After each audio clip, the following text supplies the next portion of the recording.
নামাজের শেষ বৈঠকে এই ছোট্ট দোয়াটা না পড়া পর্যন্ত আপনি কখনো সালাম ফিরাবেন না। যতদিন আপনি বাঁচবেন, যতদিন আপনি নামাজ আদায় করবেন, ততদিন পর্যন্ত নামাজের শেষ বৈঠকে আপনি এই ছোট্ট দোয়াটা পাঠ করবেন, এরপরে আপনি সালাম ফিরাবেন। এতে কি হবে? প্রথমত আল্লাহ পাক আপনাকে ঈমানের সাথে মৃত্যু দিবে। আপনার মৃত্যুটা যখন হবে তখন ঈমানের সাথে মৃত্যু হবে। আর কোনো ব্যক্তির মৃত্যুটা যদি ঈমানের সাথে হয়ে যায়, ভাই, ওর দুনিয়ার জমিনের কিচ্ছুর প্রয়োজন নাই। কারণ শেষ মৃত্যুটা তার হয়েছে ইমানি অবস্থায়, মানে সে মুসলিম হয়ে, ইমানদার হয়ে সে দুনিয়ার থেকে বিদায় নিয়ে চলে গেছে। ওর কবরেও শান্তি, পরকালেও শান্তি, হাসরে, মিজানে, ফুলসিরাতে প্রত্যেকটা ধাপে সে মুক্তি, এবং আল্লাহ পাকের কমপক্ষে 10টি পৃথিবীর সমান একটি করে জান্নাত তার জন্য আল্লাহ ওয়াজিব করে দিবেন।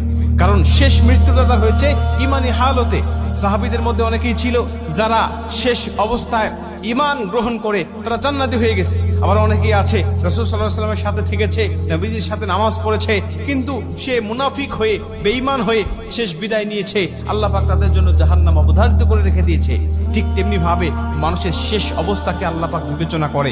ঈমানদার হয়ে মৃত্যুবরণ করতে পারলে তার জীবনের কিচ্ছু প্রয়োজন নাই। এজন্য আল্লাহর কাছে এই দোয়াটা করতে পারলে আপনি ঈমানদার হয়ে দুনিয়া থেকে বিদায় নেবেন। 2 নম্বরের দোয়াটা পাঠ করলে আপনার কবরে আযাব আল্লাহ ক্ষমা করে দিবে। আপনার কবরে আযাব হবে না, কবরের মধ্যে কোনো ফিতনা হবে না। নবীজি বলেন, যে ব্যক্তি কবরের আযাব থেকে মুক্তি পেয়ে গেল, সব ধাপ থেকে সে মুক্তি পেয়ে গেল। কারণ কবর হলো প্রথম ঘাঁটি। এই ঘাঁটি থেকে মুক্তি পেয়ে গেলে আল্লাহ পাক সব ঘাঁটিতে তাকে মুক্ত করে দিবে এবং তাকে জান্নাত দান করবে। এবং 3 নম্বর হলো আল্লাহ জাহান্নামের আযাব থেকে, জাহান্নামের কষ্ট থেকে, জাহান্নামের পীড়া থেকে আল্লাহ তাকে মুক্তি দান করবেন। এবং 4 নম্বর হলো দাজ্জালের ফিতনা থেকে আল্লাহ পাক তাকে হেফাজত করবেন।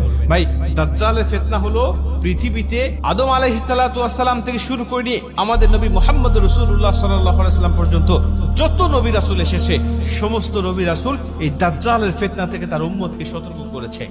সমস্ত নবী রাসূল তার উম্মতকে বলেছে, দাজ্জালের ফিতনা নামক একটা ফিতনা দুনিয়ার জমিনে আসবে।